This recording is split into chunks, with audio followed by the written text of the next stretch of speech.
Olá, meus irmãos, minhas irmãs, Deus abençoe a todos, tudo bem com vocês? Eu espero que sim. Estamos de volta a mais um vídeo do canal Jesus Vem, o Tempo Acabou. E para quem não me conhece, o meu nome é Alessandra. Eu gostaria de pedir a vocês, mais uma vez, você que não é inscrito no meu canal, inscreva-se no canal, deem like no vídeo se gostarem do estudo que vocês vão assistir. E eu peço a vocês também que ativem os sininhos das notificações para que vocês sejam avisados pelo YouTube toda vez que tiver vídeo novo no canal. Desde já agradeço vocês, Deus abençoe a todos. Bom, a gente voltou para agora dar continuidade à segunda parte do vídeo sobre o reino da besta, né? Nós fizemos a primeira parte, o vídeo estava ficando muito extenso, não tinha condições de eu continuar o assunto, já que o assunto é muito extenso, né? E então eu resolvi fazer ele em duas partes. A gente viu no primeiro vídeo mostrar sobre o Trump e sobre todo o contexto daquilo que ele está fazendo, né, desde que ele assumiu a presidência dos Estados Unidos. Se aquilo que ele diz, né, que Deus o salvou para que ele pudesse fazer a América do Norte grande novamente, faz sentido com aquilo que tem vindo na sequência do que ele tem feito, tanto ele no governo como aqueles que ele tem colocado no poder, né? A gente viu falar um pouco sobre o Elon Musk, sobre as coisas que ele tem feito, sobre as coisas com quem ele está metido, né? O contexto daquilo que eles têm, de certa forma, adorado, né? Na sua forma de agir, né? Sobre o Império Romano. A gente viu várias coisas. E hoje a gente vai dar continuidade a este assunto. Eu espero que vocês fiquem comigo, que participem dos dois estudos, né? Que assistam os dois estudos, porque um vai complementar o outro. E eu acredito que esse assunto é algo muito importante. E que a maioria das pessoas, eu digo, dos cristãos de hoje, dos cristãos modernos, eles não têm noção dessas coisas que a palavra nos fala e que a própria história ou o contexto aí geopolítico que está se desenrolando nos nossos dias, diante dos nossos olhos, estão cumprindo. Então vamos acompanhar para a gente ver e entender o que está acontecendo, tá bom? Deixa eu colocar meu óculos aqui e a gente vai começar. Bom, eu vou colocar para vocês mais uma vez aqui uma imagem, né? E a gente vai dar continuidade ao estudo. Então vamos lá. Aqui. A gente vê aqui uma imagem do Donald Trump, né? Que está junto com Elon Musk, né? E é interessante a gente ver aqui, isso aqui foi postado pelo Elon Musk. Ele colocou aqui, novos ordens sectarians, ou seja, nova ordem mundial. Eles estão aqui mostrando para nós, né, que de fato o interesse deles é colocar no poder uma nova ordem mundial. Vamos analisar mais um pouco a respeito disso. Aqui a gente vê o simbolismo aqui do filho do Trump. Esse aqui é o filho mais velho do Trump. E nitidamente aqui um dos símbolos que é sempre usado, né, por aqueles que fazem parte dos Illuminati, né, da nova ordem mundial, de todo esse contexto. Eles têm várias simbologias, nós sabemos que essas simbologias elas são bem específicas, e sempre aqueles que estão no poder e estão colocando a imagem deles, né, para que outras pessoas vejam, eles gostam de colocar essa simbologia para que vejamos bem quem eles são, né, e o que eles têm planejado. E esse, lembrando de novo, é o filho do Donald Trump. A gente vai ler um pouquinho a respeito do que significa, né, os Illuminatis, porque a gente sabe que a nova ordem mundial está ligada a várias, a maçonaria, os Illuminatis. Eles são um conjunto aliás, eles são uma obra inteira, né, dividida em vários estágios, porque cada um tem um propósito. A gente vai ler um pouquinho sobre os Illuminatis, obviamente que quando a gente procura assuntos, né, no geral, eles sempre gostam de nos falar, né, que isso são teorias da conspiração, né? Mas a gente tem visto as teorias da conspiração, como ela tem se desenrolado diante dos nossos olhos, né? Então vamos lá. Quem eram os Illuminatis originais? A Ordem dos Illuminatis, ou Illuminati, foi uma sociedade secreta formada na Baviera, hoje parte da Alemanha. É interessante a gente falar que ela também foi formada, né, na Baviera, na região da Alemanha, mesma região que nós estávamos falando dela no vídeo passado. Quem assistiu sabe do que eu estou falando, né? Quem não assistiu a primeira parte desse vídeo, eu peço que você volte, assista a primeira parte do vídeo para que você possa entender aquilo que nós vamos estar falando aqui nessa segunda parte. Então, Vamos lá. Hoje parte da Alemanha contemporânea, que existiu de 1776 a 1785. Seus membros originalmente se referiam a si próprios como perfectibilistas. Acredito que é perfeccionistas, né? O grupo foi inspirado pelos ideais do iluminismo e fundado pelo professor de direito canônico Adam Weishaupt, 1748-1830.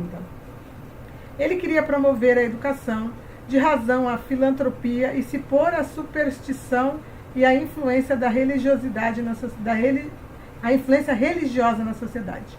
Weishaupt buscava mudar a forma como os estados eram governados na Europa, removendo a influência da religião no governo e dando ao povo uma nova fonte de iluminação ou esclarecimento. Acredita-se que a primeira reunião dos Illuminatis da Bavária ocorreu em uma floresta perto da Ingolstadt, em 1º de maio de 1776.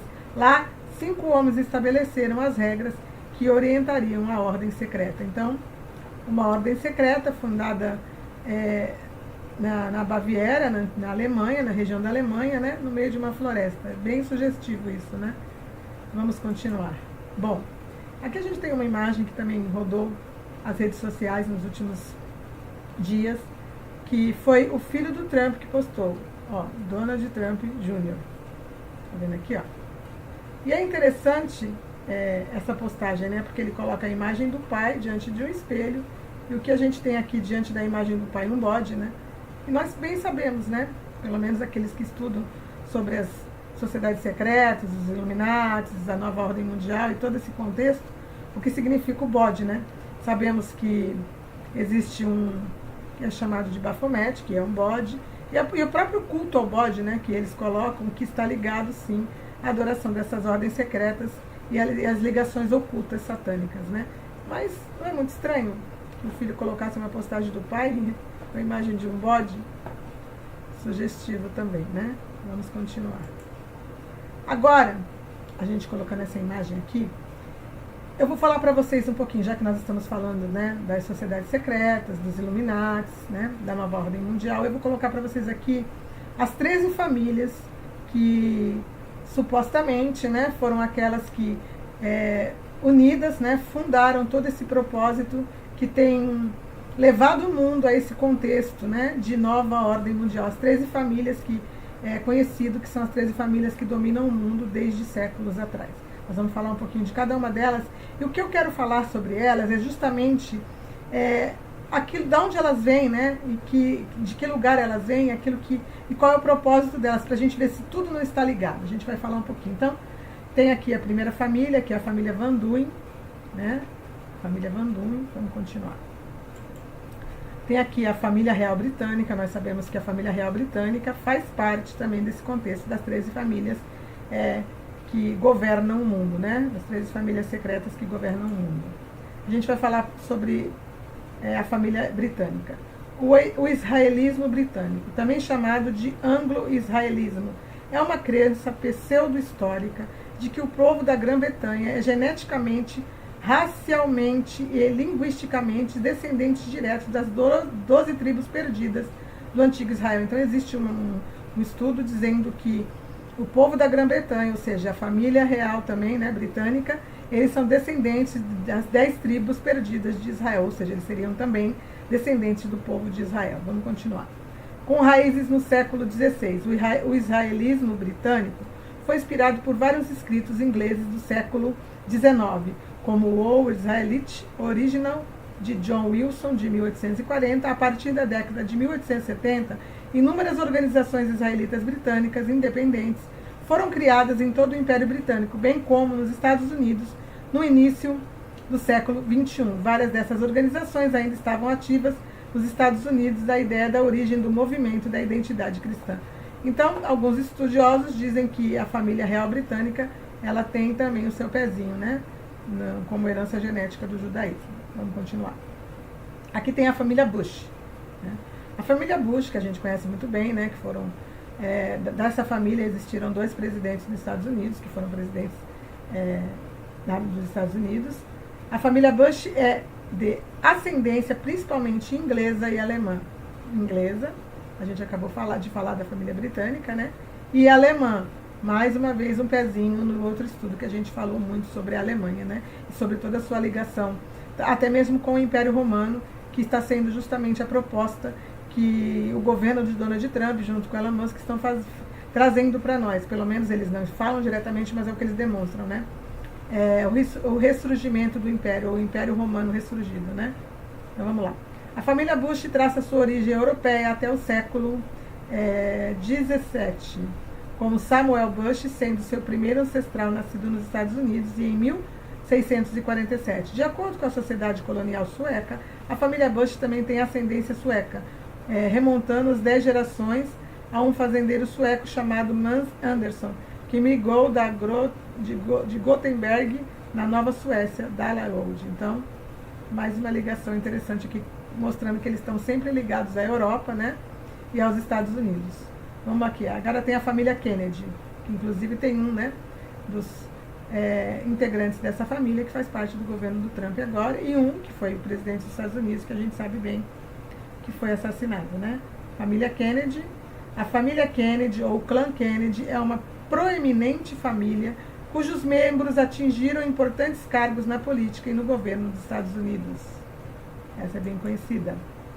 A família Médici, uma família também que é o que o nome é conhecido. Foi uma família de banqueiros políticos e artistas que governou Florença e Toscana durante o Renascimento. A família foi muito poderosa e influente entre os séculos 13 ao século 17. Então, uma família aqui da região também da Europa, Toscana, né? Florença, Itália. Vamos continuar. Família Krupp.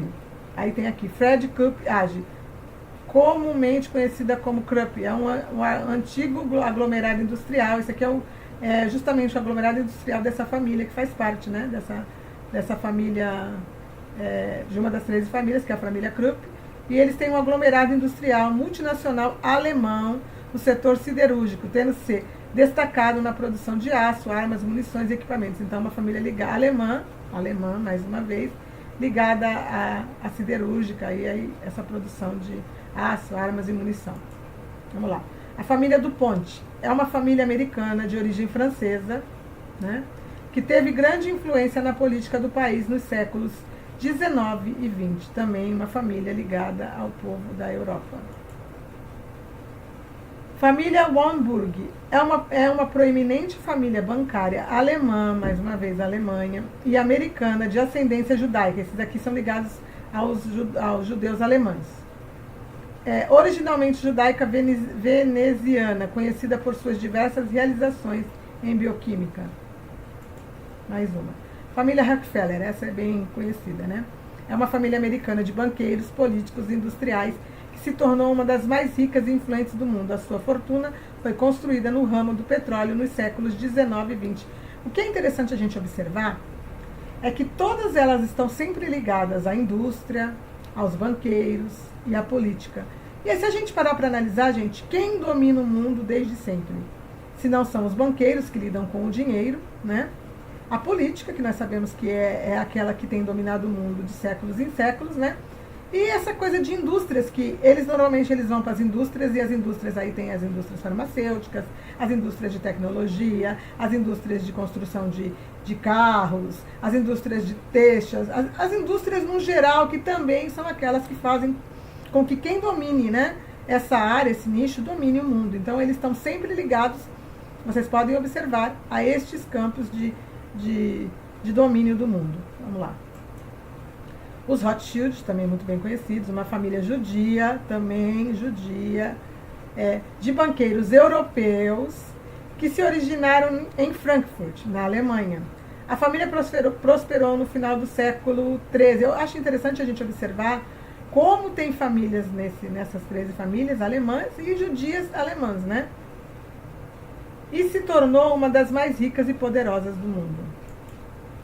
Família Astor é uma família de origem germânica, alemã também, né? Que se destacou na política, sociedade e negócios dos Estados Unidos e também do Reino Unido. Você vê que está tudo sempre ligado. Vamos continuar. A família Morgan Isso aqui não tinha muitas informações sobre eles. Aqueles que não têm muitas informações, eu estou colocando só a família para vocês poderem saber quem são as 13 famílias, né? E antes que eu continue, né, falando sobre este mapa, é importante a gente falar dessa ligação.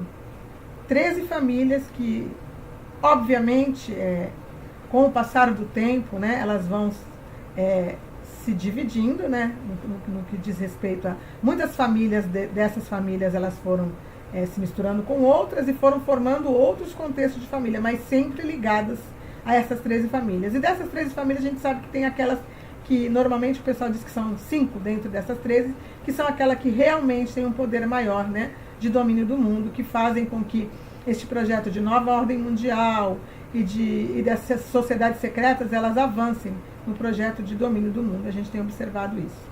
Aqui tem um mapa que é interessante a gente observar, mapa de 1942 da nova ordem mundial. Esse mapa diz, né, que esse mapa está sempre na parede do quarto de todo adolescente da família Bilderberg, também uma família conhecida, né? E é interessante a gente observar aqui, quer ver, eu vou aumentar um pouquinho aqui para vocês, a gente observar um pouquinho mais de perto. Eu não quero que cresça muito, mas o negócio é teimoso, né? Peraí.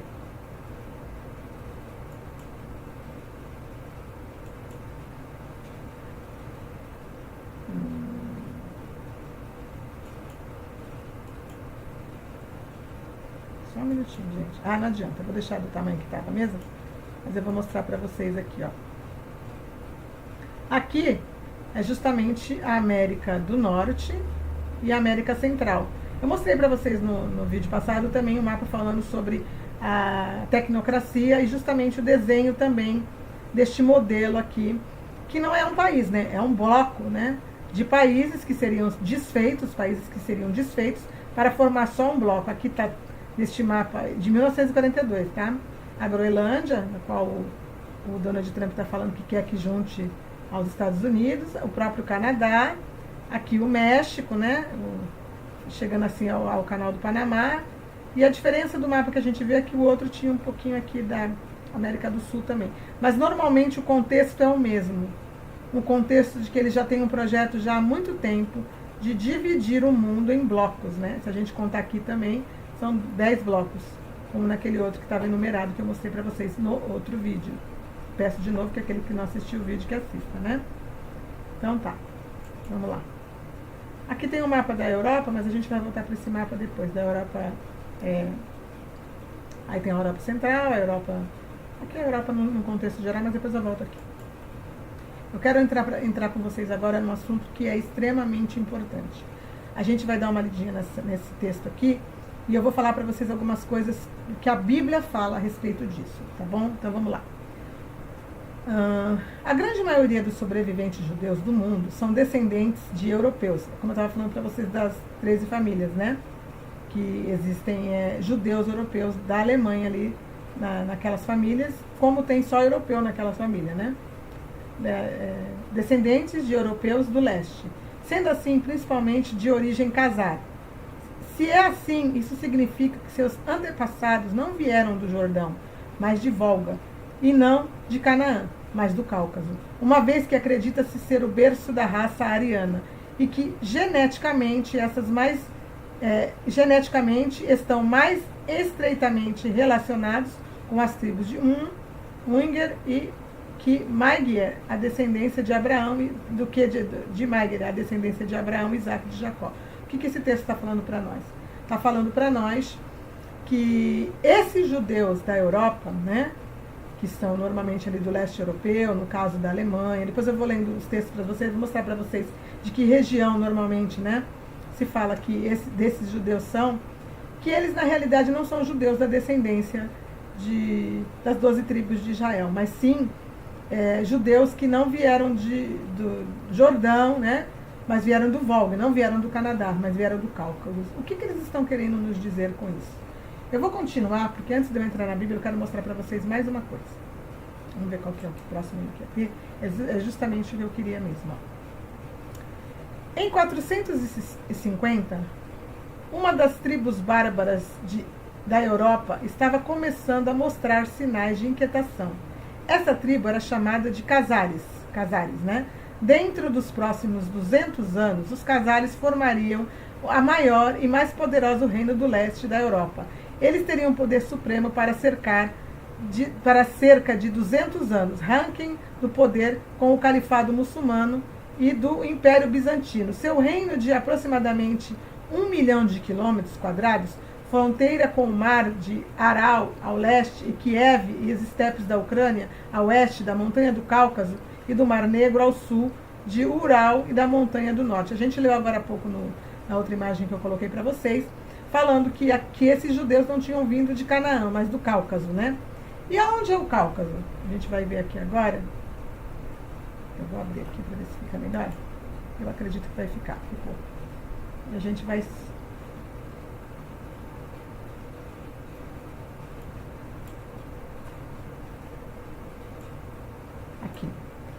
Aqui é a região onde fica a Ucrânia hoje, a Rússia, o Cazaquistão, aqui é o Mar Cáspio, aqui é o Mar Negro, e aqui é justamente o chamado Cáucaso, né? Aqui você pode ver que está a Itália, está a Europa, aqui está a Itália, a botinha aqui, tá vendo? Os países da Europa aqui, né? Aqui pro lado de cá a Ásia, e justamente aqui nessa região é o Cáucaso. Onde é o Cáucaso, gente? Cáucaso é justamente um pouquinho mais para baixo aqui, é onde justamente quando Noé e os seus filhos saíram da arca, né? A arca parou, ela parou justamente nesta região aqui, no Monte Ararat, que fica nesta região aqui, nas proximidades do Cáucaso, e aonde começou a se repovoar novamente a humanidade. Então, eles desceram, né? Os filhos de Noé se dividiram aqui e começaram a povoar novamente a terra.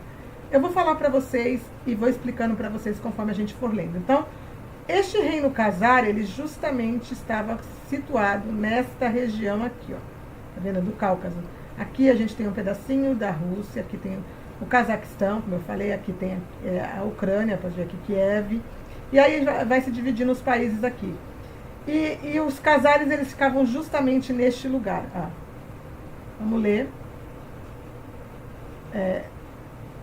No norte do Mar Negro, ó, na montanha do Cáucaso e do Mar Negro. Então, eu já mostrei para vocês aqui o Mar Negro e o Mar Cáspio, tá? Vamos continuar.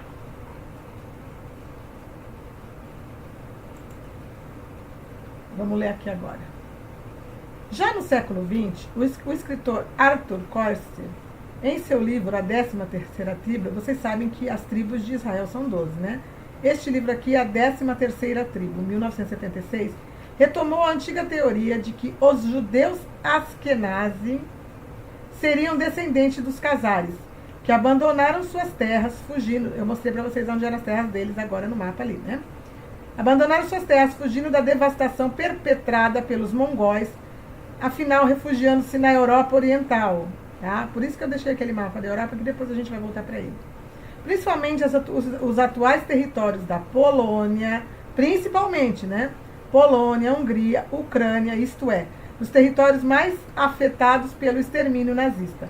Essas populações, que o autor chamava de não pertencerem a nenhuma das 12 tribos de Israel, ignorando completamente o consenso acadêmico sobre a origem dos Askenazes, são definidas no livro de Koestler como a 13ª tribo. Por defender esta ideia, Koestler recebeu uma avalanche de críticas e foi acusado de negar o direito dos judeus askenazes ao território de Israel, sendo o próprio Koestler um judeu askenazi. Ele era sionista, com base nas razões seculares, e não considerou que uma suposta ascendência Khazar pudesse retirar a legitimidade da reivindicação dos judeus sobre o território de Israel. A gente vai falar um pouquinho agora sobre isso aqui, mas eu vou até transicionar aqui, porque eu quero falar com vocês a respeito da palavra. Então vamos lá. Vamos lá. É o seguinte, a palavra de Deus, ela nos mostra, né? Dentro dela está designado para nós que esse tipo de situação iria acontecer, ou seja, existe ali nesse texto, de que existe um povo, né, que eram denominados povos Khazares, né? e que se converteram ao judaísmo, se tornando os judeus askenazitas, né? Fugiram para a Europa, como eu li ali para vocês, algumas regiões. Eu vou desenrolar esse assunto mais para frente, eu vou continuar lendo outros textos, mas o que eu quero que vocês entendam. E que esses judeus, eles não são judeus de verdade das 12 tribos de Israel, ou seja, eles não são judeus de verdade. Eles são judeus porque eles supostamente se converteram ao judaísmo, né? Num certo período da história, que eu vou continuar lendo para vocês, um povo que se converteu ao judaísmo, mas que não nasceram judeus. Não são das 12 tribos de Israel, não fazem parte ao povo escolhido, não fazem parte do povo que nasceu em Canaã, da terra prometida, descendentes de Abraão, como nós sabemos que a Bíblia fala. Mas a Bíblia nos dá essa condição de entender que isso é real? Sim. A gente vai dar uma lidinha agora no texto de Gênesis 9, 27. A gente vai para Gênesis 9, 27. E eu vou mostrar para vocês que sim. A Bíblia nos aponta sobre isso. Gênesis 9, 27. Nós vamos entender o que é que isso significa. Eu quero que vocês hoje entendam de fato, de verdade, o que tem acontecido de fato, de verdade, neste mundo que nós vivemos e que muitos não conhecem. Gênesis 9, 27. Vamos lá.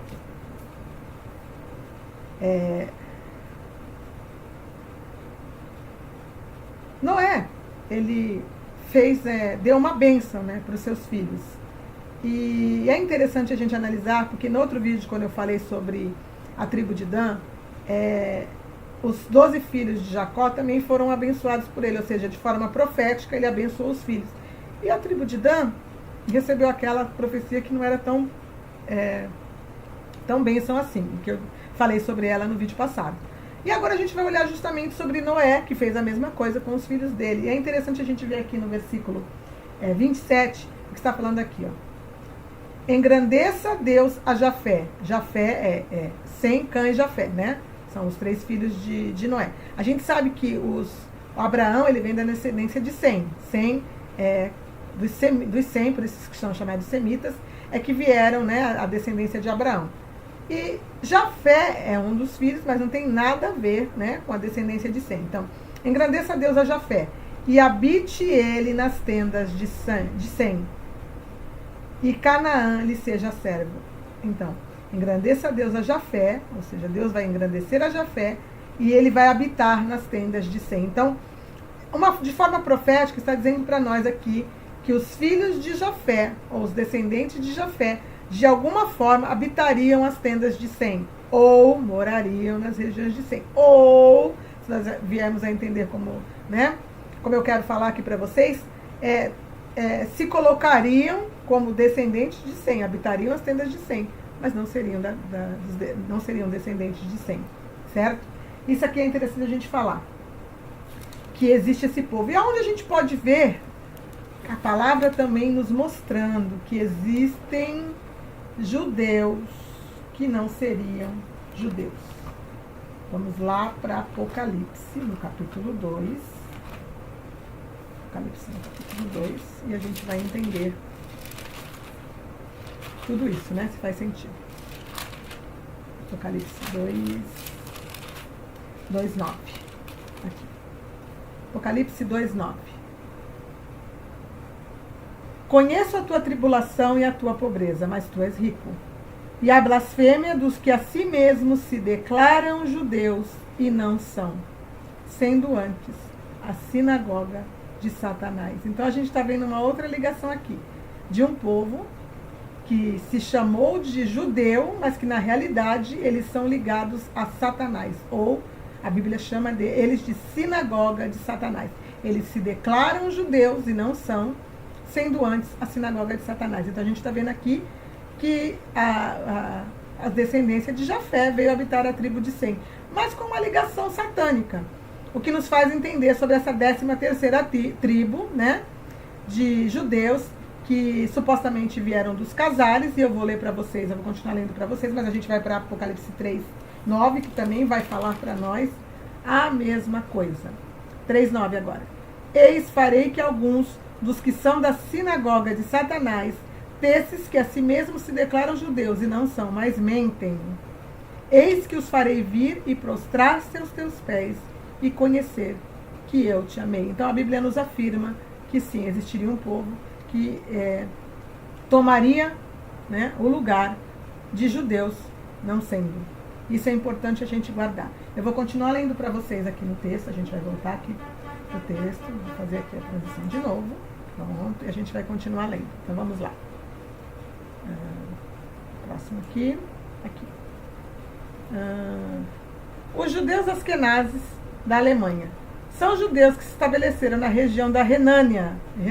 A gente falou sobre esta região aqui lá no primeiro vídeo também, que é a mesma região onde o Império Romano dominou. Aí eu não posso explicar tudo. E justamente o Império Romano, que é o Império Romano Germânico, veio a dominar depois que o Império Bizantino estava se dissolvendo. Quem quiser entender, volta para o vídeo lá atrás. Mas a gente está vendo a ligação completa da Renânia no século X, e que fazem parte da comunidade judaica da Europa Central e Oriental. O termo Askenaz vem do hebraico e significa alemão. A comunidade se formou no Sacro Império Romano Germânico. É o que eu falei para vocês, Sacro Império Romano Germânico. Eu expliquei sobre isso no primeiro vídeo. Os judeus askenazes têm raízes na Alemanha, Polônia, Rússia e Europa Oriental. Né? Vamos guardar tudo isso daqui, gente. Eu quero que vocês prestem atenção nesse estudo. Os judeus askenazes da Europa Oriental desenvolveram tradições culturais próprias como uma forma de Yiddish e uma culinária rica. Os casamentos endogâmicos, ou seja, entre parentes próximos, levaram à probabilidade de homozigose. E é interessante a gente falar que eles, né, esse povo, eles se casam entre si. Então isso faz com que se desenvolva. Uma coisa que eu achei interessante, eu vi um videozinho essa semana agora, que falou assim que chamava eles de linhagem da serpente. É um vídeo interessante que mostra uma ligação entre todos os presidentes americanos, exceto um, que todos eles têm um parentesco. Aí você vai me dizer, como assim? E aí foi estudada a genética deles, de uma forma ou de outra, todos eles eram ligados, ou eram primos, de 10º grau, de 11º grau, de 13º grau, de 4º grau. E não só eles, como muitos atores famosos, personalidades famosas, ligados geneticamente, como se fosse uma linhagem só, o que o vídeo chamou de linhagem da serpente. Aí a gente presta atenção nisso aqui, a gente começa a observar que esses judeus aqui, eles também se casam só entre eles, né? Lembrando que esses judeus, que eu estou apontando para vocês aqui agora, né,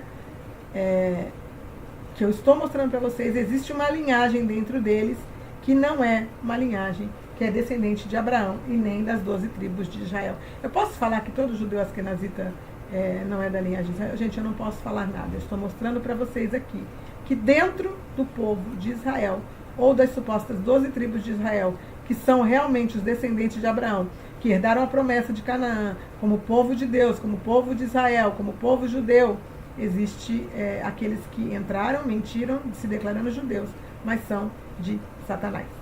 Vamos continuar. O cronista árabe Al-Sad Maghrib, eu vou continuar e vocês vão entender mais ainda, escreve: eles habitam o norte da terra, para a 7ª região, tendo sobre suas cabeças a constelação de Plung, né? A terra deles é fria e úmida, eles são muito alvos em sua complexão, e tem seus olhos azuis e seu cabelo flui, e é predominantemente avermelhado. Gente, desculpa, é que o cérebro vai mais rápido do que a língua, então eu leio mais rápido que o cérebro e a língua não consegue acompanhar. Me dá tenha um pouquinho de paciência comigo, eu quero ler muito rápido, meu cérebro já leu, mas a língua não acompanha, né, a rapidez. Então vamos lá. A terra deles é fria e úmida, eles são muito alvos, e a sua complexão tem os seus olhos azuis e seu cabelo flui e é predominantemente avermelhado. O porte físico deles é grande e a natureza deles é fria. Seu aspecto geral é selvagem. Está falando de um povo para nós aqui que vive lá no alto do mundo, do planeta. Eu mostrei para vocês aqui aonde os casais se desenvolveram e para onde eles foram. Ou seja, eles estão lá no norte, né, tanto da Europa como da Ásia. Ok, vamos continuar. No século IX, o monge Dutimar da Aquitânia, no seu comentário sobre Mateus 24:14, na Matthew Evangelistas, em Exposition, afirmou que Gazari, ou os Casares, mostrei para vocês já o local deles ali, lá no, como eu falei para vocês, habitou as terras de Gog e Magog. Prestem atenção nisso.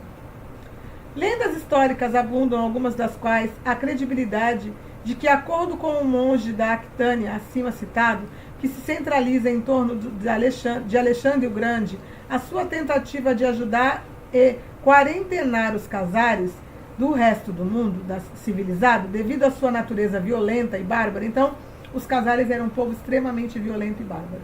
Um povo, assim, que cometia coisas bem complicadas. Vamos continuar. Mas essa tentativa aparentemente fracassou. Dontman reclama que eles escaparam. Algumas lendas afirmam ainda que eles eram canibais. Então vai vendo.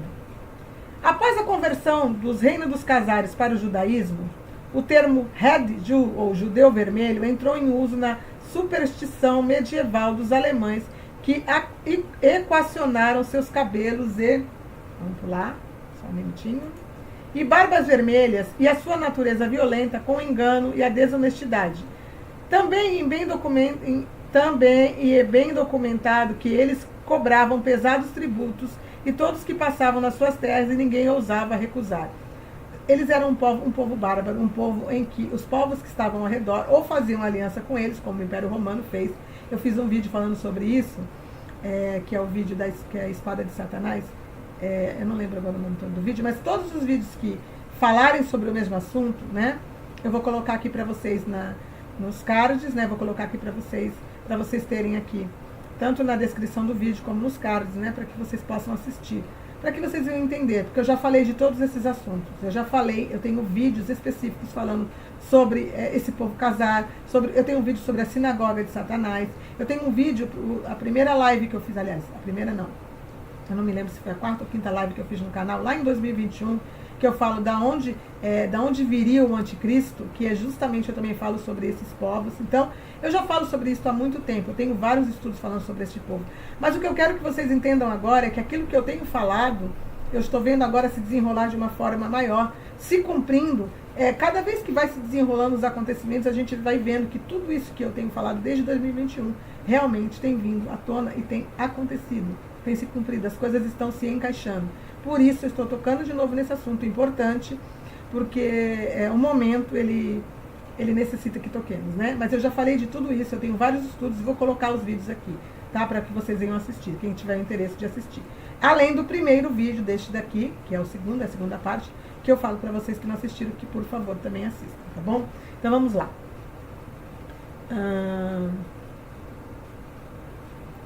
De acordo com Benjamin H. Friedman, ele próprio, um judeu, que por longo tempo foi associado e confidente de presidentes estadistas, em um endereço apresentado em 1961 na Will Road Hotel, em Washington, D.C., descreveu que os Casares eram tão violentos e hostis até que finalmente foram expulsos da Ásia e se espalharam entre as nações da Europa Oriental.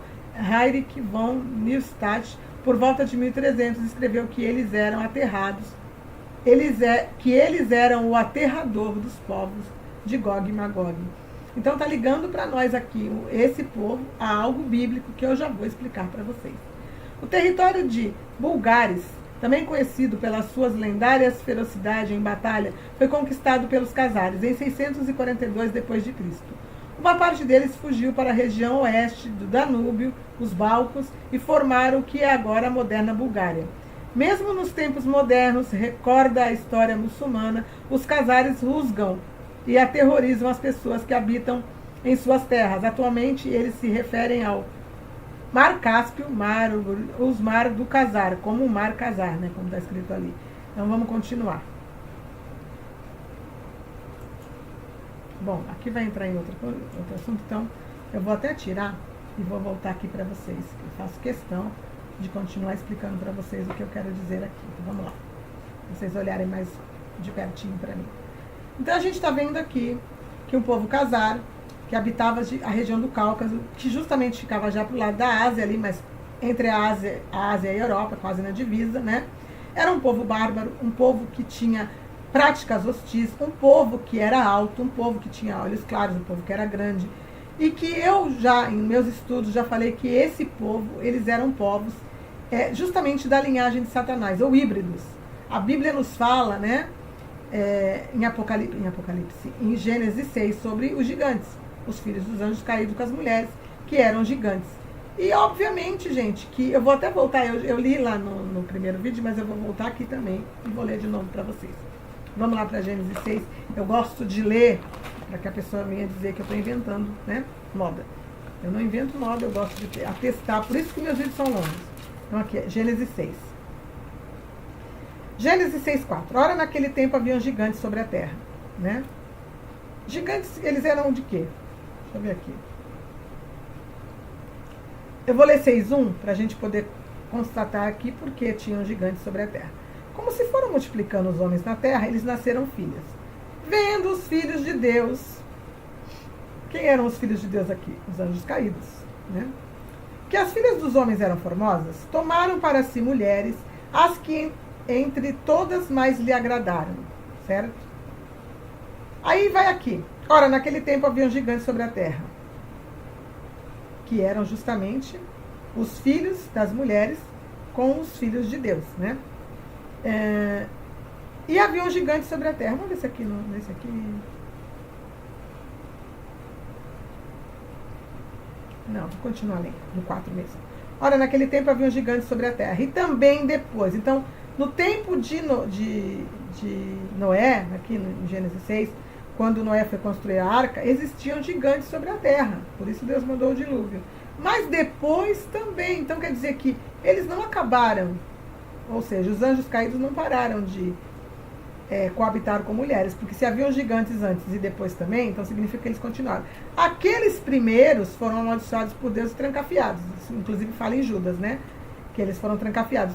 Mas existem outros anjos caídos. Existem duas qualificações de anjos caídos. Eu não vou entrar em detalhes aqui agora. Tenho vídeos falando também sobre isso. Vou colocar no card aqui para vocês. E de tudo isso eu já falei, mas existiam gigantes antes do dilúvio. Houve o dilúvio, né? Destruiu a terra, ficou só Noé e os seus filhos e sua esposa, que justamente vieram, como eu falei, descer naquela região próxima ao Cáucaso, no Monte Ararat, e repovoaram a terra, parará, parará. Quando os filhos de Deus possuíram as filhas dos homens, os filhos de Deus possuíram as filhas dos homens, por isso que tinham gigantes, os quais lhe deram filhos. Estes foram valentes varões de renome na atualidade. Então, antes existiam, e depois também continuam existindo. É interessante a gente falar que estes homens, eles além de serem muito altos, com os cabelos e as barbas avermelhados, puxados para o claro, olhos claros, eles eram maus, eles tinham práticas terríveis, eles eram satânicos e eles tinham uma ligação com Satanás e os anjos caídos. Entendeu? Por isso as suas práticas, né? E por que a Bíblia chama aqueles que se tornaram judeus e não são, mas são a sinagoga de Satanás? Porque nós vemos que este povo realmente tem uma ligação com Satanás. Mas a gente vai continuar falando sobre isso. Ali do texto que a gente leu, a gente viu que os estudos antigos ligam esses povos casares, né, às terras de Magog. Porque Gog é um personagem que habitava a terra de Magog. Gog, da terra de Magog. Quem era Magog? Quem era Magog? Magog era um dos filhos um dos netos de Noé, certo? Acho que é Gênesis 10. Espera aí que eu vou ler para vocês. Que esse eu não anotei. Mas é isso mesmo. Deixa eu ver aqui.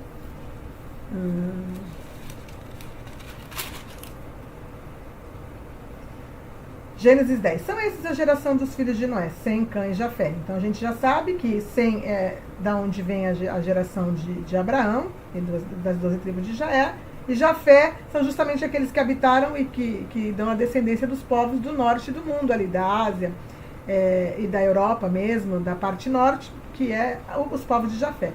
Nasceram os filhos do dilúvio. Os filhos de Jafé são Gomer, Magog, Madai, Javã, Tubal, Meseque e Tiras. É interessante a gente observar que justamente Magog é um descendente de Jafé. Quando eu fiz os estudos, eu mostrei no mapa que as terras de Magog, elas ficavam justamente ali sobre o Mar Cáspio. Sobre o Mar Negro ficava a descendência de Gomer, que é o irmão de Magog, e sobre o Mar Cáspio ficava a descendência de Magog, que é justamente pegando hoje ali o Cazaquistão, uma pontinha da Rússia e o Cazaquistão hoje ali, mas era sobre aquele lugar. E eles foram, obviamente, tendo filhos, se misturando, porque não tinha como, né? A gente sabe que os filhos tiveram filhos e os filhos se casaram com os primos e com as primas, né? E foram se misturando. E aí a gente vai continuar aqui para a gente ver onde é que está Askenaz. Os filhos de Gomer é o irmão de Magog, são Askenaz, Ifá e Togarma. E normalmente esses nomes aqui eles estão, na sua maioria, ligados ao final dos tempos e à passagem de Ezequiel 38, né? Que é justamente sobre Gog e Magog. Mas é interessante a gente ver que Magog era o irmão de Gomer e o tio de Askenaz. E todos habitavam aquela região ali, que eu mostrei para vocês ali no mapa dos casários.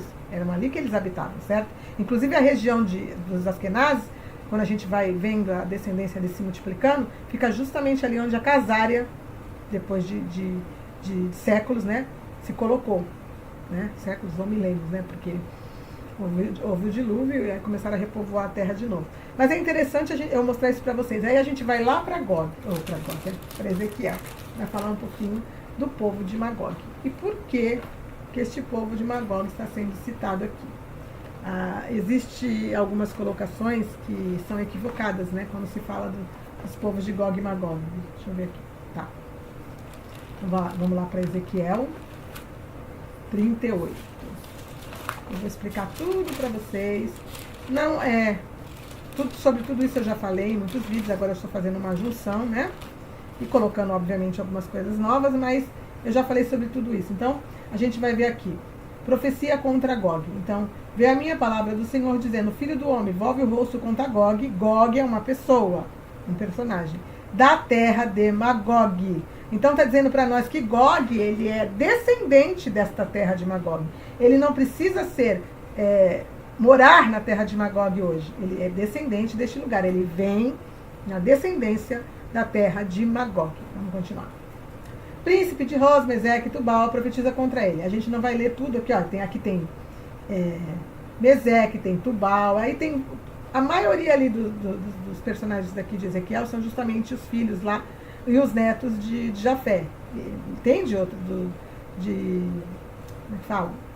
De Cã também, mas é a maioria de Jafé. É interessante a gente observar. E se esse povo que está falando para nós, que é descendente, né, de Magog, são esses povos casários que se transformaram ou se converteram ao judaísmo, mas na realidade eles não são judeus, então está ligando este povo a Gog. E quem é Gog? Né? Eu já expliquei em alguns vídeos que Gog, ele é o anticristo. Muitos falam que a guerra de Magog é a terceira guerra mundial, ou que a guerra de Magog vai ter um líder russo que viria contra Israel no final dos tempos, mas não liga este líder ao anticristo. E eu digo para vocês que esta guerra aqui, essa profecia de Gog contra Magog, este acontecimento que Deus intervém, é justamente a última batalha do Senhor Jesus contra o anticristo. E eu vou provar para vocês agora como isso é real. Então vamos lá.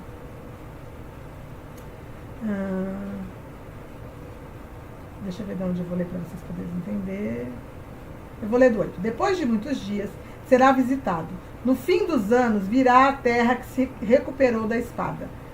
E ao povo que se congregou dentre muitos povos, entre os montes de Israel, que sempre esteve desolados. Este povo foi tirado de entre os povos, né? Quem são esses, gente? E todos eles habitarão seguramente. Isso aqui é um detalhe importante. Está dizendo para nós aqui que o povo de Israel foi tirado de entre os povos do mundo, foi congregado novamente na terra ali de Israel, né? Eles se recuperaram da espada, de várias crises, de várias situações. Este é o povo de Israel. Só que eles, aqui nesse contexto, está dizendo para nós que eles habitarão seguramente. Eu pergunto para vocês, o povo de Israel hoje habita seguro? Ainda não, certo? Então isso só pode acontecer quando o povo de Israel habitar seguro. Vamos continuar. Então subirás, verás como tempestade, farteás como nuvem que cobre a terra, tu e tuas tropas e muitos povos contigo. Assim diz o Senhor Deus naquele dia, terás imaginações no teu coração, e conceberás mau desígnio. E dirás, subirei contra as terras das aldeias sem muros. Israel hoje tem muros. Virei contra os que estão em repouso. Israel nunca esteve em repouso até os dias de hoje. Que vivem seguros e habitam todos sem muros e não têm ferrolhos nem portas. Então está garantindo para nós aqui que no momento em que Gog vai atacar Israel, porque é o que vai dizer aqui para nós, Israel estará, pelo menos, se entendendo de forma segura. Eles entenderão que eles estarão seguros, então eles não terão mais as suas proteções, né? Isto a fim de tomares o despojo, arrebatares a presa e levantares a mão contra as terras desertas que se acham habitadas, e contra o povo que se congregou de entre as nações, o qual tem gado, bens e habita no meio da terra. Então vamos lá. Eu quero ler para vocês aqui. Vou ler no 14 agora. Portanto, ó filho do homem, profetiza e dize a Gog, assim diz o Senhor Deus, acaso naquele dia, quando o meu povo Israel habitar seguro, não saberás tu? Virás, pois, do teu lugar, dos lados do norte, tu e muitos povos contigo, montados todos em cavalo, grande multidão poderosa, exército, subirás contra o meu povo de Israel como nuvem para cobrir a terra. Nos últimos dias hei de trazer-te contra a minha terra, para que para que as nações me conheçam a mim, quando eu estiver vindicado a minha santidade em ti, Gog, perante elas. Então está dizendo para nós aqui nos últimos dias, Deus há de trazer Gog contra a terra de Magog para mostrar nele que Deus é Deus e vindicar a minha santidade em ti. Então a gente vê aqui nitidamente que Gog, da terra de Magog, é alguém que está ligado a este povo que eu acabei de falar, que fugiu para essas regiões que eu acabei de dizer, está mostrando para nós que o anticristo ele tem que vir desta linhagem. Que linhagem? Essa linhagem que eu estou mostrando para vocês agora. De povos que habitam aquela região e que eu estou citando desde o primeiro vídeo. A gente está falando aqui de Alemanha, a gente está falando aqui de Hungria, a gente está falando aqui de Ucrânia, a gente está falando aqui de Polônia e vários países ali que eu já citei para vocês em vários textos que eu fui lendo, que foram para onde esses povos se deslocaram quando foram atacados pelos mongóis. Por quê? Porque ninguém aguentava mais eles, porque eles judiavam das pessoas, eles cobravam impostos altos, eles faziam alianças, como fizeram aliança com o povo romano lá, bizantino, mas não fizeram aliança com os muçulmanos, pelo contrário, eles atacavam, por isso os muçulmanos falavam e temiam eles, entendeu? Prestem atenção, está mostrando para nós que da herança que vem o anticristo, é uma herança que está nesta região, que vem destes povos. Então vamos continuar, que é a sinagoga de Satanás. Então vamos continuar. Vou mostrar para vocês agora Joel 3, para vocês verem como tudo isso procede na palavra e nada nunca fica jogado solto com pontas soltas. Então vamos para Joel.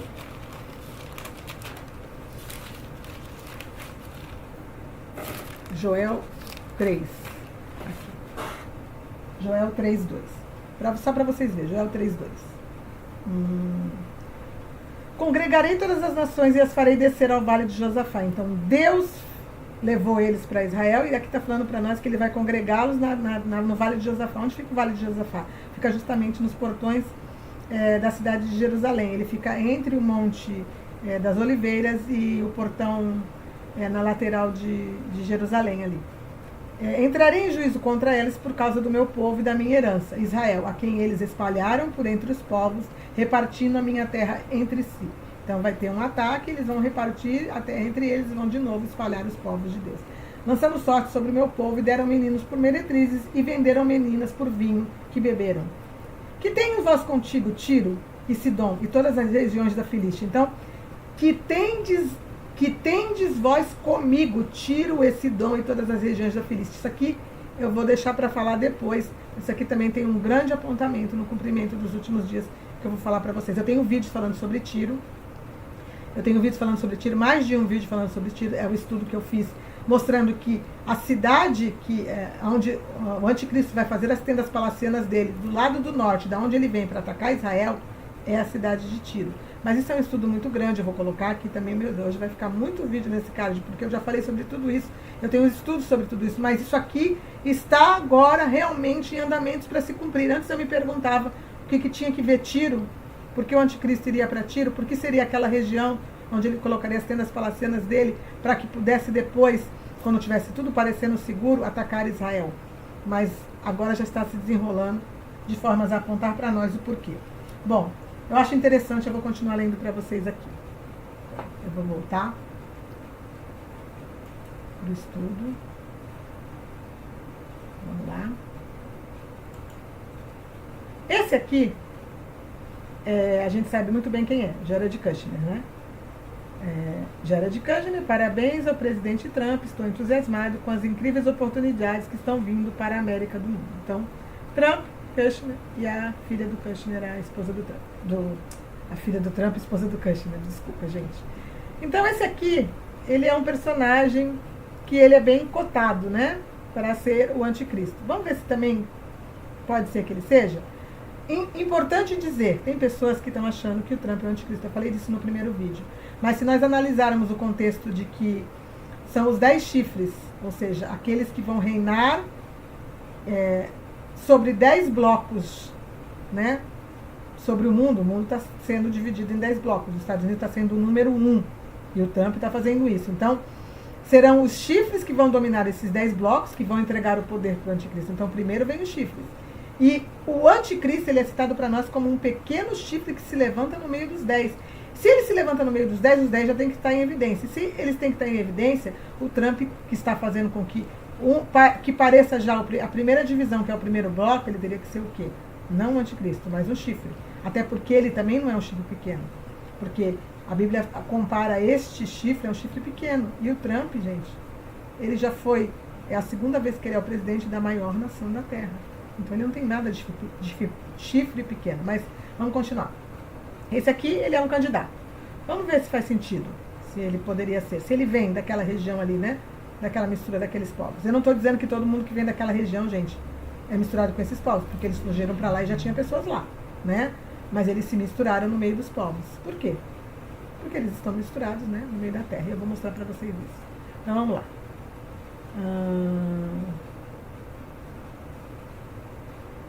Jared Kushner, casado com Ivanka Trump, parará, avós paternos, Joseph Kushner, aqui, Joseph Kushner, vamos ver de onde vem esse Joseph Kushner, a gente tem que ver a hereditariedade dele, porque ele é americano, né? Joseph Kushner, que é aquele que a gente leu agora, vamos ver de onde ele vem. Nascido em 10 de novembro de 1992, esse nome que eu não sei falar, que enrola a língua, na Polônia. A Polônia faz parte dos países que eu li várias vezes lá, onde aqueles povos fugiram, e também está ligado com os povos do Império Romano Germânico, como eu falei no primeiro vídeo, sim. Então ele pode sim ser, ele se encaixa como aquele que pode ser sim um anticristo. Eu queria mostrar isso para vocês. Eu não estou dizendo que ele é, não estou. Eu estou mostrando para vocês que sim, ele pode ser. E se ele é um chifre pequeno hoje, o que eu digo para vocês é que, se são os 10 chifres que vão apresentar, ou seja, botar o anticristo no poder, ou elevar o anticristo no poder, ou seja, dar para ele o poder, os reinos já vão estar divididos e vai estar tudo pronto, certo? Como já está em andamento para estar. Então, ele vai, aquele que o anticristo, que os chifres vão apresentar, que vão ser o anticristo. E é interessante a gente falar que eu disse para vocês sobre supostamente o Trump ser um descendente da tribo de Dan, né? Aquele que trai. E não seria uma traição justamente para o povo de Israel, aqueles a quem eles aclamam como alguém de confiança deles, né? Que traga o anticristo, que apresente o anticristo, que põe em evidência o anticristo. Então ele, o Kushner pode ser um que ele, justamente com os 9 chifres, apresentem para o mundo, né? E para Israel como o anticristo. Vamos continuar. Eu falei sobre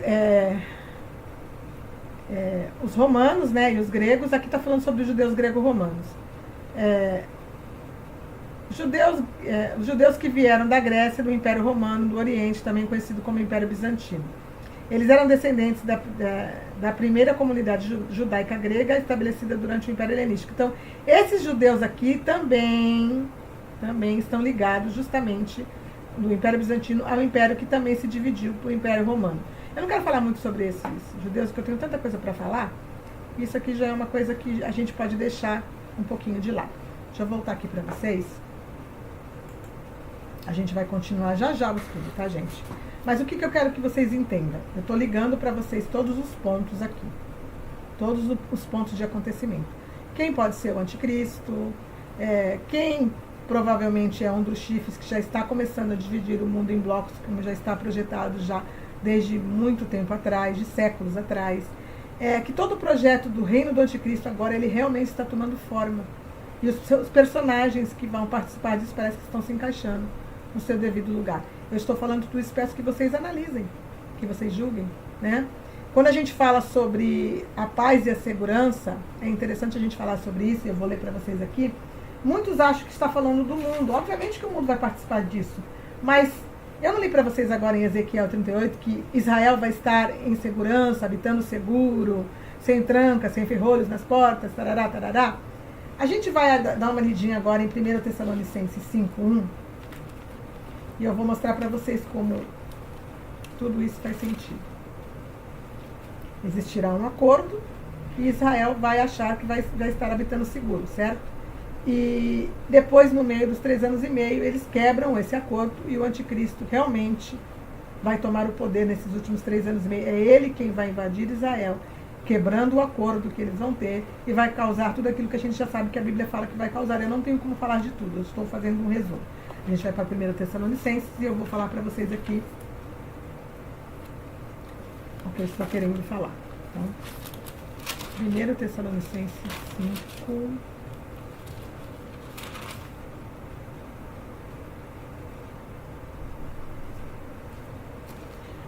Tessalonicenses 5:1. Irmãos, relativamente aos tempos e às épocas, não há necessidade que eu vos escreva, pois vós mesmos estáis inteirados com precisão de que o dia do Senhor não é o arrebatamento, como muitas pessoas se enganam. Dia do Senhor é justamente o dia em que os profetas falam no Antigo Testamento que será o dia do juízo, o dia do juízo do Senhor, o dia do Senhor, o dia do Cordeiro, o dia do juízo do Cordeiro. Isso está citado em várias passagens do Antigo Testamento. Eu até fiz um estudo sobre isso também. Não vou poder entrar em detalhes, não tem como mostrar tudo, né? O dia do Senhor vem como ladrão da noite, ou seja, o dia do juízo vem como ladrão da noite. Quando andarem dizendo paz e segurança, eis que lhes sobrevirá repentina destruição, como vêm as dores de parto, a que está para dar à luz. De nenhum modo escaparão. Então, o povo de Israel vai ter feito um acordo, né? Isso é depois do arrebatamento. O arrebatamento não tem nada a ver com o dia do Senhor. Então, o anticristo já vai ter aparecido, e por isso que a Bíblia fala que o anticristo vem antes, né, do dia do Senhor, porque, óbvio, o dia do Senhor é o dia do juízo, aqui está dizendo para nós também. E eles, quando disserem paz e segurança, vão estar lá de boa, aí o anticristo vem, como está escrito lá na batalha de Gog e Magog, como está escrito em Zacarias 14, não tenho como ler tudo, mas Zacarias 14:1 descreve exatamente ali quando o anticristo invade Israel, e depois quando, no final no final do momento ali dos últimos 7 anos mesmo, o Senhor Jesus desce por Israel. Não tenho como falar de tudo isso agora. E é interessante a gente analisar. Aí a gente vai para Isaías 10:22. Isaías 10:22. É muita coisa, né, gente? E é difícil a gente resumir. Isaías 10:22.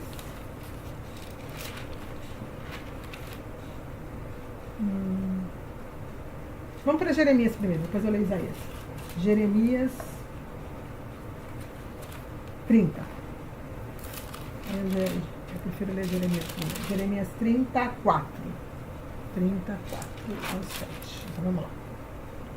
São essas as palavras que disse o Senhor acerca de Israel e de Judá. Assim diz o Senhor: ouvimos uma voz de tremor e de temor e não de paz.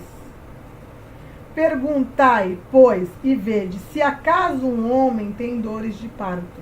Quando disseres paz e segurança, lhe verá a repentina destruição, como lhe vêm as dores de parto. Perguntai, pois, e vede, se acaso um homem pode ter dores de parto. Porque vejo, pois, a cada homem com uma mão na cintura, como a que está dando à luz. E porque se tornaram pálidos todos os seus rostos. Ah, que grande é aquele dia, e não há outro semelhante. É tempo de angústia para Jacó. Ele, porém, será livre dela. Naquele dia, diz o Senhor dos Exércitos, eu quebrarei o seu jugo de sobre o teu pescoço e quebrarei os teus canzins, e nunca mais estrangeiros farão escravos este povo. Está falando aqui justamente para nós. Que mesmo que isso aconteça, e vai acontecer, é o dia da angústia de Jacó, eles serão livres, o Senhor virá por eles. Entendeu? Eu já falei de tudo isso também em vídeos. Agora a gente vai ler Isaías 10. Isaías 10, 22. Isaías 10, 22. Vê que a palavra de Deus, ela se completa, não adianta. A gente, está tudo descrito, gente. E tem que se casar. Uma coisa tem que encaixar com a outra. 10, 22. Vamos ver aqui. Presta atenção. Porque ainda que o teu povo, ó Israel, seja como a areia do mar, o restante se converterá. Peraí. O restante se converterá. Destruição será determinada, transbordante e de justiça. Porque uma destruição, e essa já está determinada, o Senhor dos Exércitos, a executará no meio de toda esta terra. Pelo que assim diz o Senhor dos Exércitos, o meu povo que habitas em Sião, não temas, a Síria, quando te ferir com a vara e contra ti levantar o seu bastão, à maneira dos egípcios. Então está falando para nós aqui, que ainda que o povo de Israel seja hoje como a areia do mar, só o remanescente, só uma parte será salva, mas eles serão salvos. Mas primeiro virá a destruição, e ela está determinada pelo próprio Deus. Este é o momento da angústia de Jacó, certo? Mas se a gente for para Zacarias, como eu falei para vocês, é muita coisa. Mas eu vou pelo menos ler Zacarias quando diz que eles vão se arrepender. Porque muita gente acha que o povo de Israel não vai ser salvo por Deus. Nós não estamos falando, desculpa gente, do povo de Israel que não é de Israel. Nós não estamos falando de um povo que tomou o lugar do povo de Israel e hoje são os responsáveis por tudo aquilo que está acontecendo. Porque muitas pessoas julgam, o povo de Israel são os banqueiros ricos, são aqueles que estão destruindo o mundo, estão ligados com os senhores do mundo, estão no meio de tudo isso, estão no projeto de trazer o anticristo. Sim, mas esses não são o povo de Israel. São justamente o povo de Jafé, que veio habitar as tendas de Sem. E que estão no meio do povo de Israel, trazendo este reino do anticristo, trazendo essa destruição, porque eles querem dominar a Terra Santa. Mas o povo de Israel é o povo de Deus, e o Senhor virá sim por aqueles que são a herança de Abraão. Ele fez uma promessa para Davi e para o povo, que nunca faltaria rei da descendência de Davi sobre o povo de Israel. E quem será este? Que vai reinar sobre o povo de Israel, lá, depois de tudo acontecer, no milênio, o Senhor Jesus, que é da descendência de Davi, da tribo de Davi, da raiz de Davi. Então a promessa de Deus não morre. Então nós não temos que colocar tudo no mesmo balaio. Não é o povo de Israel, do Senhor, de fato e de verdade, esses que têm feito o que muitos identificam e querem dizer que o povo de Israel já passou, que só a igreja será salva, porque o povo de... Não. O povo de Israel é povo de Deus. Deus ele vai salvar tanto o povo da igreja como o povo de Israel. O povo dele, o remanescente dele, o povo dele será salvo. E ele virá por eles. Quer ver? Vamos para Zacarias 12. E a gente vai ver exatamente isso. 12, 10. E sobre a casa de Davi, sobre os habitantes de Jerusalém, derramarei espírito de graça e de súplicas. Olharão para aquele a quem transpassaram pranto e aloão, como quem pranteia por um unigênito, e chorarão por ele, como se chora amargamente pelo primogênito. Quem foi aquele que eles transpassaram? Não foi o Senhor Jesus? Aí muitos vão dizer, mas quem transpassou ele foi o povo romano. Mas o povo romano, gente, matou o Senhor Jesus, e de fato matou sendo a mão do povo de Israel, dos judeus da época, dos judeus religiosos da época, que também já eram, não vou falar sobre tudo isso agora, mas também já era uma mistura, já eram pessoas que estavam detendo o poder, mas que não faziam de fato parte daquele povo prometido. Ou seja, dentro da nação de Israel, sempre houve aqueles que vieram e tentaram dominar, não sendo verdadeiramente do povo de Israel, entendeu? Então, eles vão olhar aqueles a quem eles transpassaram e planteá-lo como quem planteia por um unigênito, e chorarão por aquele, como se chora amargamente pelo primogênito.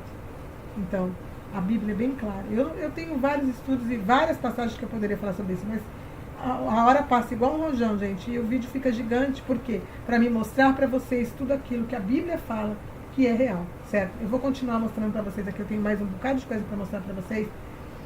Vamos lá. Só um minutinho.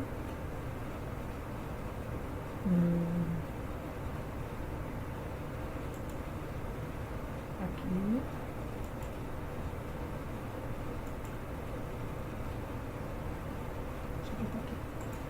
Agora a gente vai falar sobre esse indivíduozinho aqui, ó. Quem é esse indivíduozinho aqui? No primeiro vídeo eu falei sobre um livro que foi escrito em 1800 e alguma coisa e que falava sobre este rapaz aqui, que é o filho do Trump, né? Que é o Byron Trump. Para mim falar do nome dele para mim é difícil. Byron Trump, né? E algo que eu quero mostrar para vocês aqui que também é bem interessante da gente analisar, certo? Vamos ver um videozinho aqui.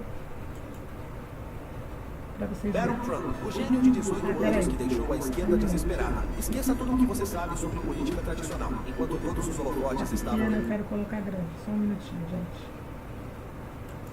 Deixa eu até sair aqui. Pronto, agora vai. Barron Trump, o gênio de 18 anos que deixou a esquerda desesperada. Esqueça tudo o que você sabe sobre política tradicional, enquanto todos os holofotes estavam em Donald Trump. Quem realmente estava movendo as peças nos bastidores era seu filho mais novo, Barron Trump. Discreto, mas genial. Barron... por rondar a estratégia vencedora que levou o pai de volta à Casa Branca e está deixando a esquerda completamente desesperada. Com apenas 18 anos, Barron possui um QI acima de 170 e domina 5 idiomas. Além disso, ele é um jogador lendário de xadrez, conhecido por sua habilidade estratégica e pensamento rápido. Essas mesmas habilidades foram essenciais para transformar a comunicação da campanha presidencial do pai. Foi ele quem decidiu abandonar a mídia tradicional, apostando em podcasts e redes sociais para falar diretamente com a juventude americana. E essa estratégia deu certo, conquistando milhões de eleitores e deixando os adversários sem reação. Enquanto a esquerda tenta entender como a revolução aconteceu, Barron já é apontado como uma das mentes mais brilhantes da política atual. E aí, será que estamos vendo o surgimento de um novo gigante na política americana? Deixa aí nos comentários. Vou colocar de novo, gente, porque eu quero que vocês prestem bem atenção. Barron Trump, o gênio de 18 anos que deixou a esquerda desesperada. Esqueça tudo o que você sabe sobre política tradicional, enquanto todos os holofotes estavam em Donald Trump. Quem realmente estava movendo as peças nos bastidores era seu filho mais novo, Barron Trump. Discreto, mas genial, Barron foi um dos principais responsáveis por rondar a estratégia vencedora que levou o pai de volta à Casa Branca e está deixando a esquerda completamente desesperada. Com apenas 18 anos, Barron possui um QI acima de 170 e domina 5 idiomas. Além disso, ele é um jogador lendário de xadrez, conhecido por sua habilidade estratégica e pensamento rápido. Essas mesmas habilidades olha o tamanho desse rapaz, gente. Ele é um gigante, ele é muito grande. Ele tem 2 metros e pouco. Ele decidiu abandonar a mídia tradicional, apostando em podcasts e redes sociais para falar diretamente com a juventude americana. E essa estratégia deu certo, conquistando milhões de eleitores e deixando os adversários sem reação. Enquanto a esquerda tenta entender como a revolução aconteceu, Barron já é apontado como uma das mentes mais brilhantes da política atual. E aí, será que estamos vendo o surgimento de um novo gigante na política americana? Deixa aí nos comentários. Bom, eu estou afirmando alguma coisa? Não, mas eu quero também falar para vocês a respeito deste rapaz, que além de ser uma pessoa que tem todas as características ali que foi falada no vídeo, ele é muito alto e ele também faz parte de uma descendência. Aí alguns vão me perguntar, ou eu mesmo vou dizer, bom, para ser um anticristo, ele não teria que ser filho de um anjo caído? Eu até comentei isso no primeiro vídeo. Bom, eu acredito que o anticristo, ele também vai imitar, né, a Bíblia no que diz respeito a Deus, Deus Pai. Ele é pai do Senhor Jesus, né, com uma mulher humana. Obviamente que foi o Espírito Santo que colocou a semente do Senhor Jesus dentro da mulher de Maria, para que ele pudesse nascer, né, pelo Espírito Santo. Mas nós sabemos que os anjos caídos já praticam já fazem esta prática de coabitarem com mulheres, como eu já falei, nascerem gigantes. A terra foi destruída antes do dilúvio por causa disso, só que ali também está dizendo para nós que os gigantes continuam. Tudo isso a gente já sabe. E que o anticristo provavelmente também será um híbrido filho de um anjo caído com uma mulher, certo? Então a gente não tem que prestar atenção muito no pai, né? Eu até falei sobre isso lá no primeiro vídeo a respeito do pai poder ser da tribo de Dan, e isso faz com que o Trump seja muito mais cotado para ser o traidor, porque eu explico isso lá no primeiro vídeo, e que ele é descendente do Império Romano, então ele está ligado também nesse contexto. Mas a gente tem que olhar para quem? Para poder falar deste rapazinho. Muitos falam, ele é muito jovem, mas a Bíblia não nos dá uma idade do anticristo. Ela só diz que ele vai ser um chifre pequeno. Pode ser assim, que o pequeno seja não só porque ele é aquele que vai entrar na política de forma a não ter muito conhecimento, né? Ele vai ser elevado na política sem ser uma pessoa conhecida, mas pode ser também um jovem que vai ser elevado na política sem ser muito conhecido, né? Estou fazendo aqui suposições, estou levantando para vocês pontos que são importantes da gente observar. Vamos ver aqui. Melania Carlos Trump, a mãe dele. E vamos ver de onde ela vem. Uma modelo eslovênia, que atualmente ocupa o cargo de primeira-dama dos Estados Unidos, como esposa de Donald Trump, atual presidente dos Estados Unidos. Ela é a primeira cidadã naturalizada a se tornar primeira-dama, segunda primeira-dama estrategeira desde Louis Dames, primeira-dama de 1825 a 1829, a segunda primeira-dama católica desde Jacqueline Kennedy. Ela se tornou a segunda primeira-dama na história a cumprir 2 mandatos não consecutivos. Tá, vamos lá. Eslovênia, foi de onde ela veio, né? Eslovênia, então vamos ver aqui. Oficialmente, República da Eslovênia.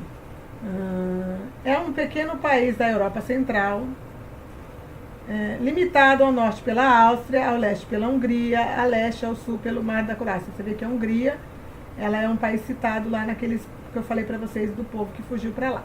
Tá, mas isso aqui dá uma ligação um pouquinho maior com outras coisas. O país está localizado no encontro de 4 grandes regiões europeias: a região dos Alpes, Dinárica, Panônica e a Mediterrânica. Então tá, vamos lá. República da Veneza e do Ducado de Caratânia, o atual norte esloveno, e do Sacro Império Romano Germânico. O que está nos mostrando aqui? Que este país também está ligado ao Sacro Império Romano Germânico. Então ela também é uma descendente do Império Romano, igual o marido dela, o Trump. Aí vocês vão me perguntar o que você está querendo dizer. Assiste o primeiro vídeo que vocês vão entender. Da monarquia de Habsburgo e do Império Austríaco. A partir de 1866, o Império Austro-Húngaro, o Reino dos Sérvios, Croatas e Eslovenos, do Reino dos... Ai, é muita palavra, né? Eu não quero ler muita coisa, não. Eu queria mais mostrar para vocês isso. O resto já não importa para nós, né? A gente vê aqui que ela também é uma provável descendente do Império Romano. Império Romano Germânico. Então vamos lá, vamos continuar. Bom, antes de mais nada, e de falar sobre este assunto aqui, voltar para lá, eu quero que vocês entendam que você já falou em outros vídeos que ela tinha que ser um judeu, um falso judeu. Bom, eu não tenho nada que ligue nesse momento ele ao judeu, no sentido deles dizerem que eles são judeus, né? Que algum deles são judeus.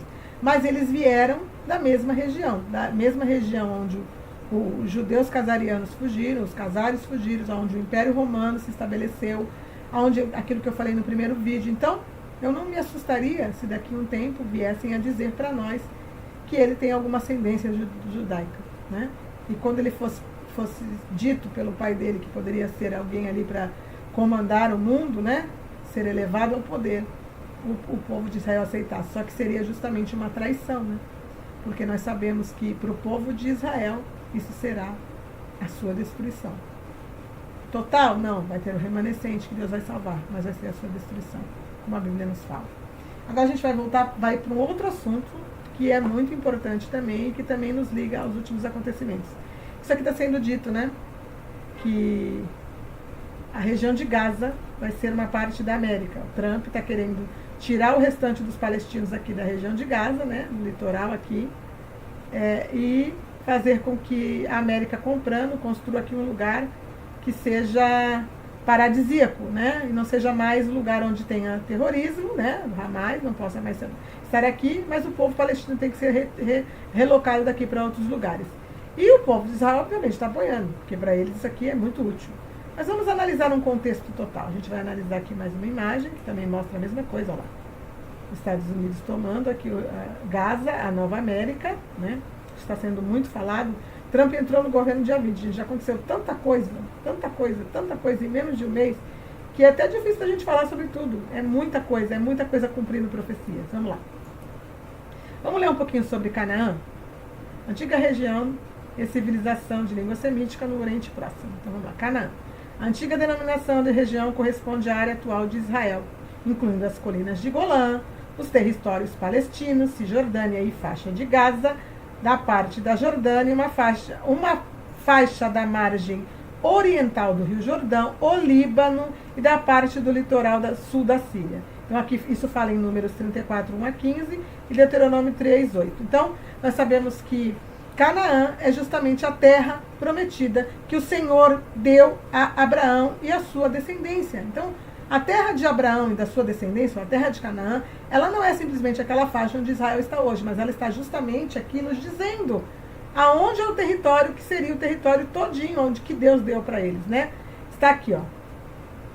Pega as colinas de Golã, pega os territórios palestinos, a Cisjordânia, a faixa de Gaza, pega aqui partes do Oriente do Jordão, o Líbano, lembra que eu falei que eu ia explicar para vocês sobre Tiro, e partes do litoral sul da Síria. Vamos continuar.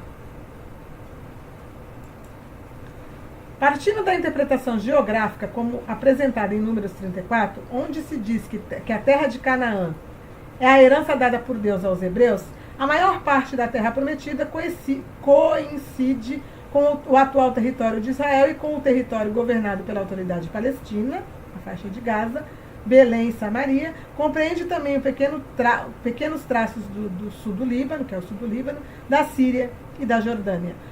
Aí o mapa abaixo vai descrever brevemente a divisão dos territórios de Israel nas tribos. Obviamente que o mapa não está abaixo, está ao lado. Vamos lá.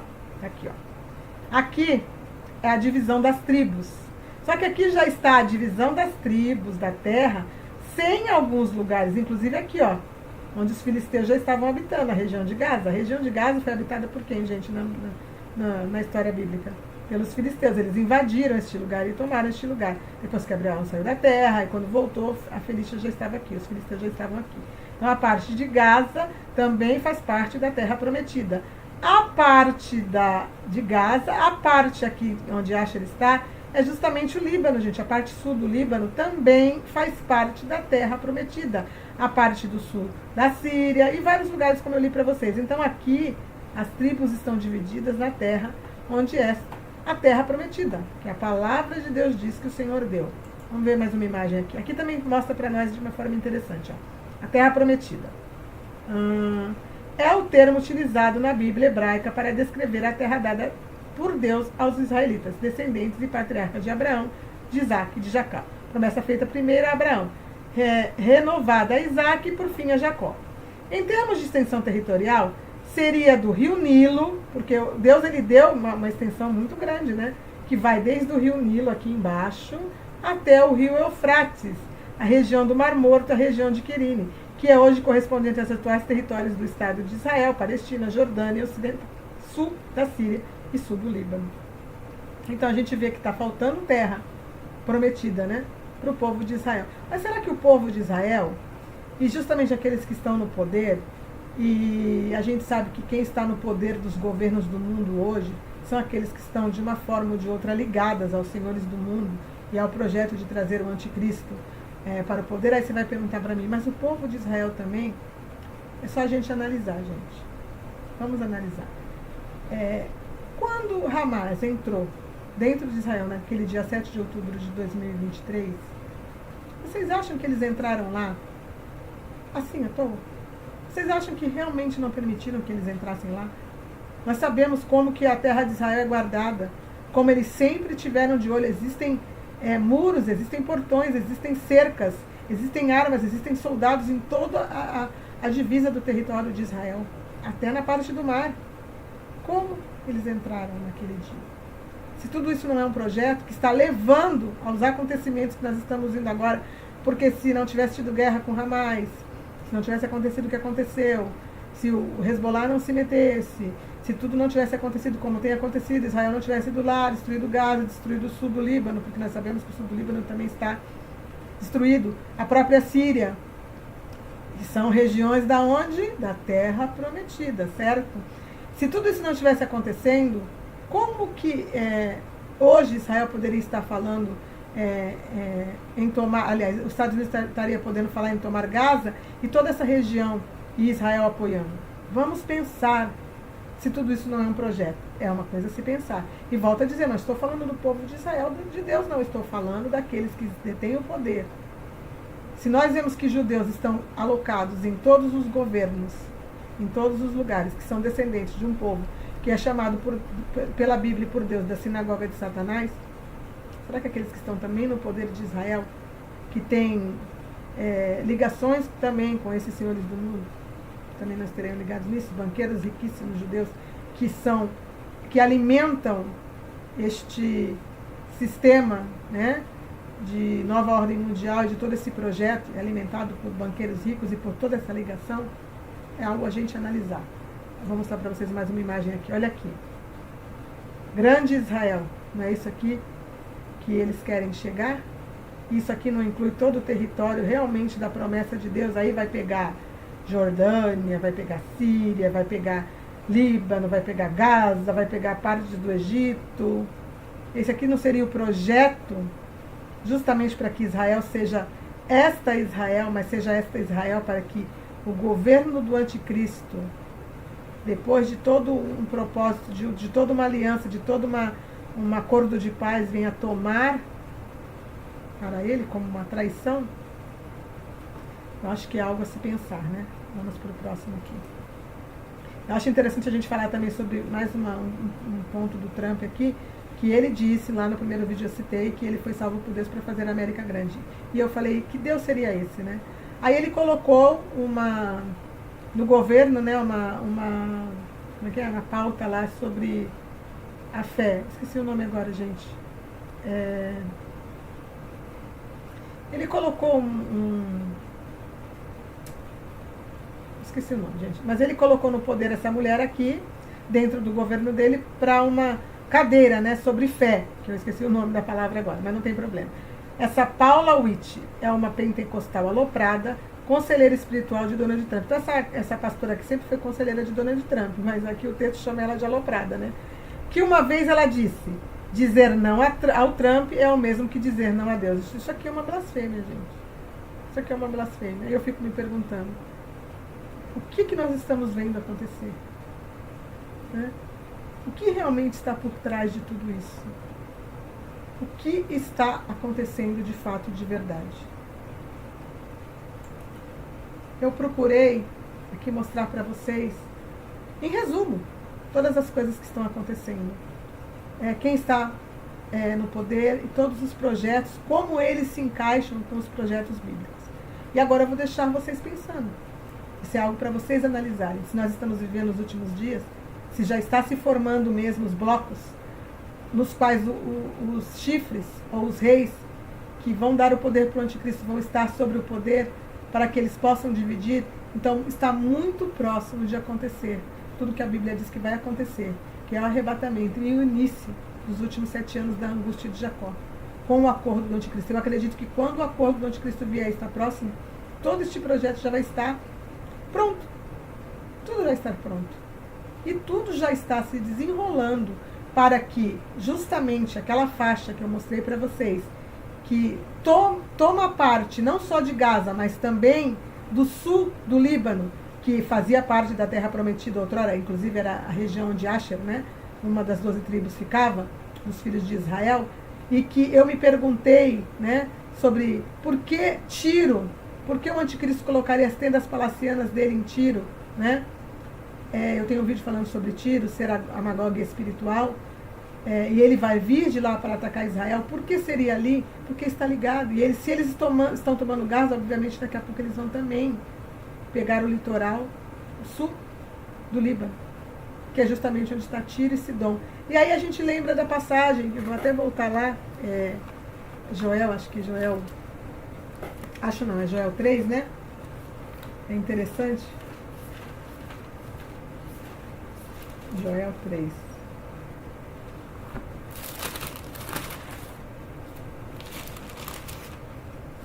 Eita, roubaram o Joel da Bíblia. Achei. Joel 3.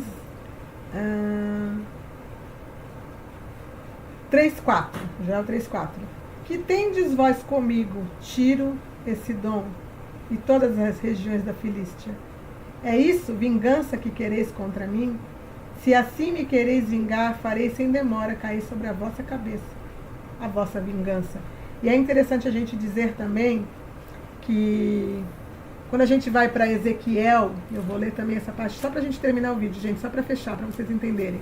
Quando a gente vai para Ezequiel, acho que é 27, deixa eu ver se é 27 ou 28. É 28. Ezequiel 28 fala assim, ó, 28:1. O nome é Profecia contra o rei de Tiro. Aí veio a minha palavra do Senhor dizendo: Filho do homem, dize ao príncipe de Tiro. Aqui é falado do rei de Tiro, mas é o príncipe. Assim diz o Senhor Deus: visto que se elevem o teu coração e dizes: eu sou Deus, e sobre a cadeira de Deus me assento no coração dos mares, e não passa de homem, e não és Deus, ainda que estimas teu coração como se fora coração de Deus. Sim, é mais sábio que Daniel, e não há segredos algum que possa ser escondido de ti. Pela tua soberba e pelo teu entendimento alcançastes o teu poder, e adquiristes ouro, prata e tesouros. Pela extensão da tua sabedoria no teu comércio aumentastes as tuas riquezas, e por causa delas se elevou o teu coração. Assim diz o Senhor: visto que estimas no teu coração, se for a coração de Deus, eis que eu trarei sobre ti os mais terríveis estrangeiros dentre as nações, os quais desembainharão a espada contra a formosura da tua sabedoria e marcharão o teu resplendor. Aqui está falando de quem, gente? Aqui está falando para nós do anticristo, que vai estimar no seu coração ser igual a Deus e vai sentar na cadeira de Deus, ó. Visto que eleva teu coração que diz que é Deus, e sobre a cadeira de Deus me assento no coração dos mares. E não passa de homem. O coração dos mares aqui é Jerusalém, que está entre o Mar Morto e o Mar Mediterrâneo. Jerusalém, o templo será construído onde ele vai se dizer Deus e vai sentar na cadeira de Deus, dentro do trono de Deus. E ele está falando sobre profecias contra o príncipe de Tiro. E aqui do lado, no 28:11, faz lamentações contra o rei de Tiro. E aqui fala, interessante também a gente observar. Vê a minha palavra do Senhor dizendo: Filho do homem, levanta uma lamentação contra o rei de Tiro e diz: assim diz o Senhor Deus: tu és o sinete da perfeição, cheio de sabedoria e formosura. Estavas no Éden, jardim de Deus, e todas as pedras preciosas cobrias, sádio, topázio, parará, parará. Tu eras querubim da guarda, ungido, e te estabeleci e permanecias no monte santo de Deus, no brilho das pedras andava. Perfeito eras no teu caminho, desde o dia que fostes criado, até que se achou iniquidade em ti. Quem está falando aqui, gente? Não é de Lúcifer? Não é do anjo caído que se tornou Satanás, o dragão, a antiga serpente? E por quê? Justamente eles colocam aqui que Satanás é o rei de Tiro e o anticristo o príncipe de Tiro, né? E tem outras passagens aqui, inclusive no 27, eu não vou ler, lamentações sobre Tiro. E vai descrever para nós aqui, nessas lamentações de Tiro, o capítulo 17 e o capítulo 18 de Apocalipse. Eu falo isso no vídeo que eu falo sobre Tiro. E por que Tiro? Entendeu? E aí fala que o anticristo vem dos lados do norte. Quando a gente vai para Daniel, eu estou tentando resumir, para a gente acabar esse vídeo, gente, para vocês entenderem o que eu estou falando. Quando a gente vai para Daniel 11. Opa, Daniel 11. Aqui. Quer ver? Deixa eu ver o versículo.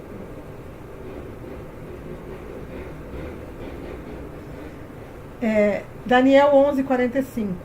Armarás as tuas tendas palacianas. Está falando do anticristo, né? Porque em cima aqui está falando sobre o anticristo. Entre os mares, o mar grande e o glorioso Monte Santo, mas chegará o seu fim e não haverá quem o socorra.